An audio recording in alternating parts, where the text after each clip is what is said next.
Welcome everyone. हमारा आज का टॉपिक है असेसमेंट ऑफ जेस्टेशनल एज। तो इसमें हम ये देखेंगे कि जो जेस्टेशनल एज है इसके बेसिस पे हम ये डिसाइड करते हैं पहले कि जो बच्चा पैदा हुआ है उसको हम कैसे क्लासिफाई करेंगे। जैसे कि वो 37 वीक्स पे बर्थ उसने लिया तो हम उसको प्रीटर्म कहेंगे। जो टर्म है वो है 37 to 41 वीक्स और जो पोस्ट टर्म होता है वो है 42 वीक्स।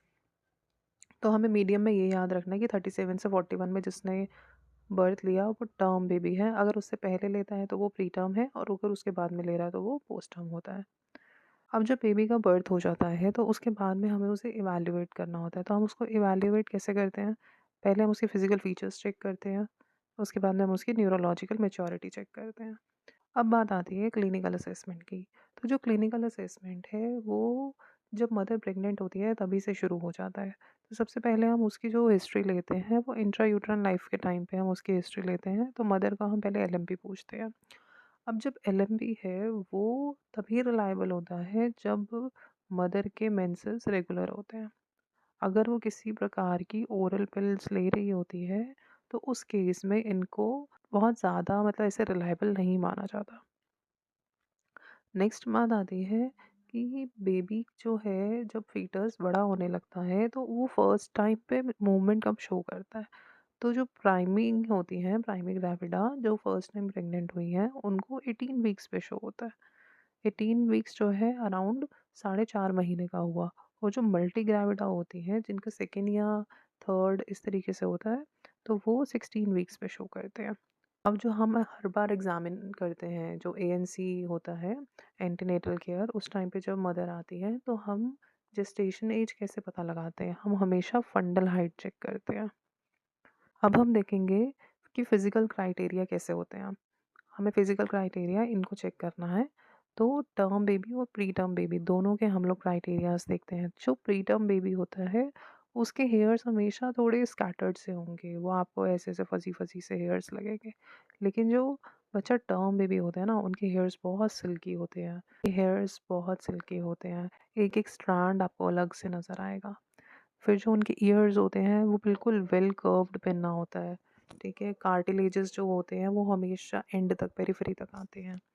और जो आपके प्रीटर्म बेबी है उनका जो पिन्ना होगा वो बिल्कुल फ्लैट होता है, सॉफ्ट रहेगा।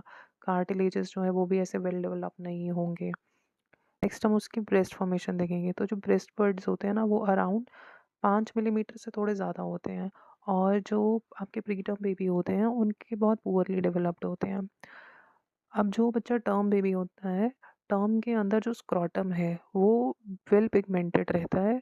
ठीक है, पेंडुलस होता है, उसके स्क्रॉटल सैक्स होते हैं।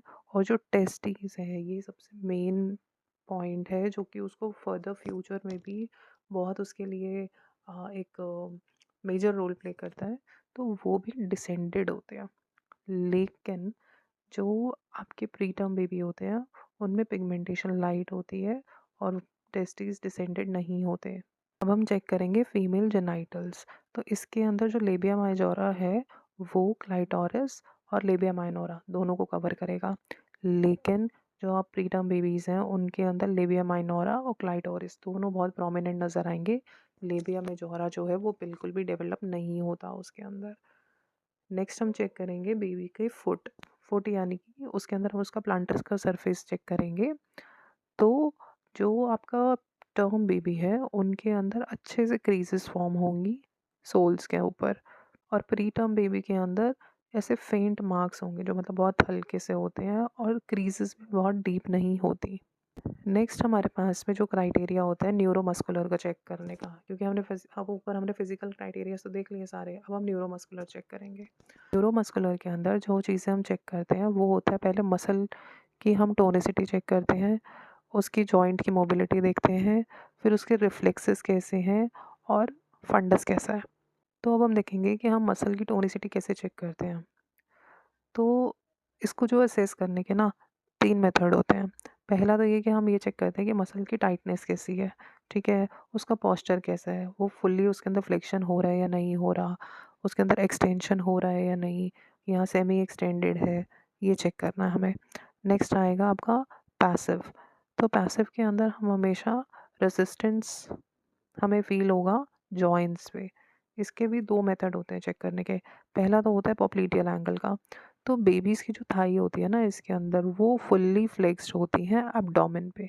ईज़िली आप जो बेबीज़ की थाई है ना वो पकड़ के एब्डोमेन पे लगा सकते हो।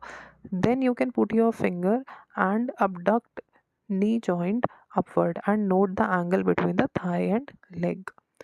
जब आप उसका नी जॉइंट पकड़ के ऊपर लगाओगे तो तब आप थाई और लेग के बीच में जो एंगल है वो आप चेक कर सकते हो।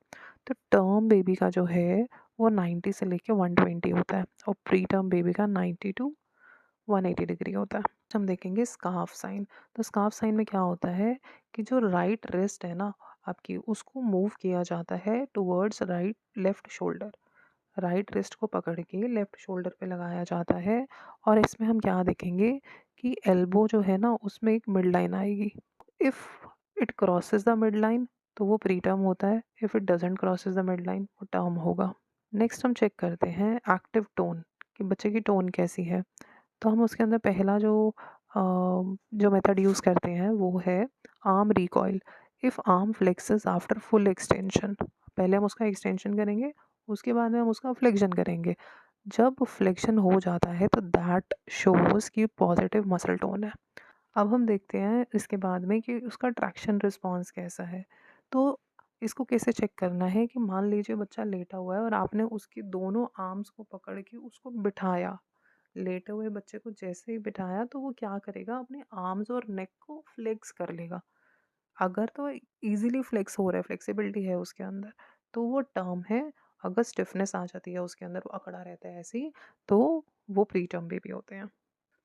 अब बात आती है स्क्वायर विंडो टेस्ट की। तो स्क्वायर विंडो टेस्ट के अंदर हम क्या करते हैं कि जो बेबी का आर्म है, फोर आर्म है, यहाँ से उसका हाथ,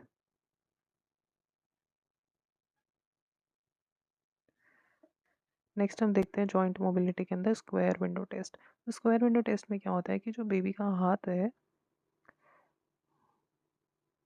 वो रिस्ट से उसके फोर आर्म की तरफ मोड़ा जाता है। तो यदि ये बहुत फ्लेक्सिबल होता है उसको मूव करना, तो हम उसको टर्म बेबी मानते हैं। अदर अगर लेस फ्लेक्सिबल होता है तो हम उसको प्री टर्म कहते हैं। नेक्स्ट बात आती है हमारे ऑटोमेटिक रिफ्लेक्सेस की। तो ऑटोमेटिक रिफ्लेक्सेस को हम लोग इनवॉलेंट्री रिस्पॉन्स कहते हैं, जो कि कोई भी मान लीजिए हमें एनवायरनमेंट से स्टिमुलस मिलता है और हम उसकी तरफ किस तरीके से रिस्पॉन्ड कर रहे हैं, तो इसको बेसिकली हम लोग रिफ्लेक्सेस कहते हैं।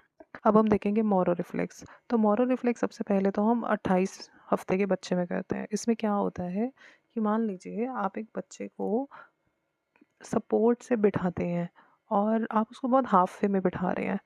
ठीक है, मान लीजिए वो बैठा हुआ है, बिठा के आपको थोड़ा सा उसको लेटाना है, टिल्ट करना है नीचे की तरफ।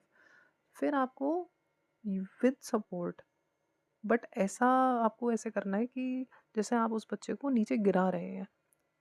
उस बैठे हुए बच्चे का सिर थोड़ा सा नीचे की तरफ छोड़ना है, जिससे बच्चे को ऐसी सेंसेशन आए कि वो नीचे गिर रहा है।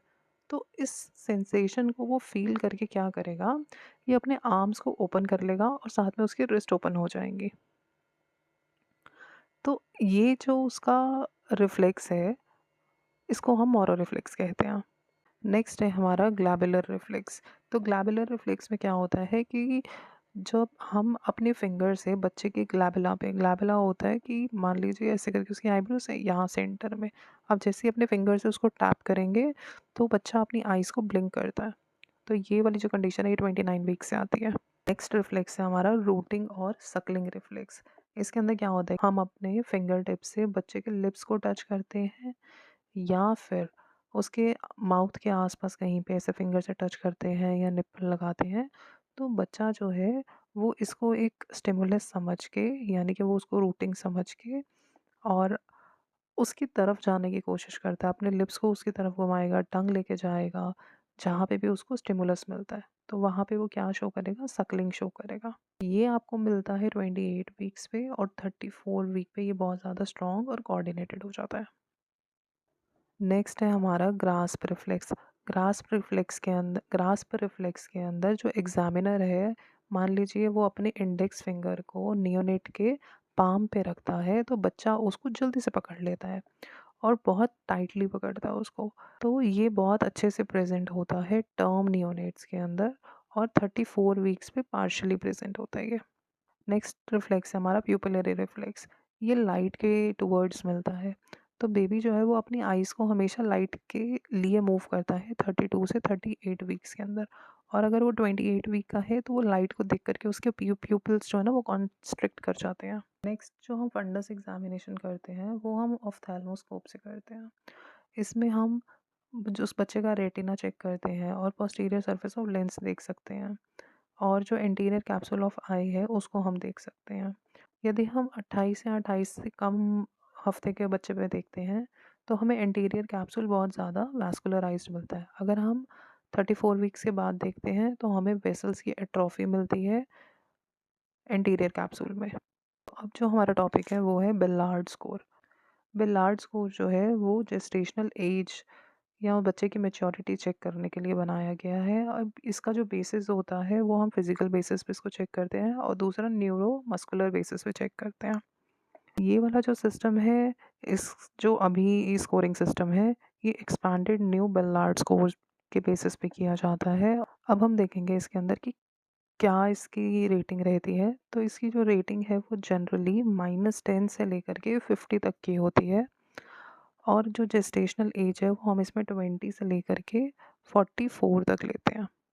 जो पॉइंट इसमें याद रखना है वो ये है कि ज़ीरो जो है वो 24 पे है, और नेक्स्ट जो हमारा टर्म वाला है, तो इसमें जो हम टर्म लेंगे अपना वो 38 का, तो इस पे 35 की स्कोरिंग होती है, और 40 पे 40 की स्कोरिंग होती है, और 42 पे 45 की स्कोरिंग होती है। तो मेन तो आपको ये वाले दो याद रखने हैं और ज़ीरो वाला याद रखना है। एक पॉइंट हमारा पीछे रह गया था, पीछे एक पॉइंट रह गया था हमारा स्किन वाला। तो जो स्किन होती है वो टर्म बेबीज़ के अंदर थिक होती है, ठीक है, उस पर रिंकल्स होते हैं। अब रिंकल क्यों आ जाते हैं, वो एमनियोटिक फ्लूइड की वजह से आते हैं। और जो प्री टर्म बेबी होते हैं उनकी स्किन बहुत थिन होती है, जेल टाइप होती है, वो थोड़ा सा ऐसा फील होता है जैसे उसके ऊपर स्वेलिंग है, तो इडिमाडस होती है वो।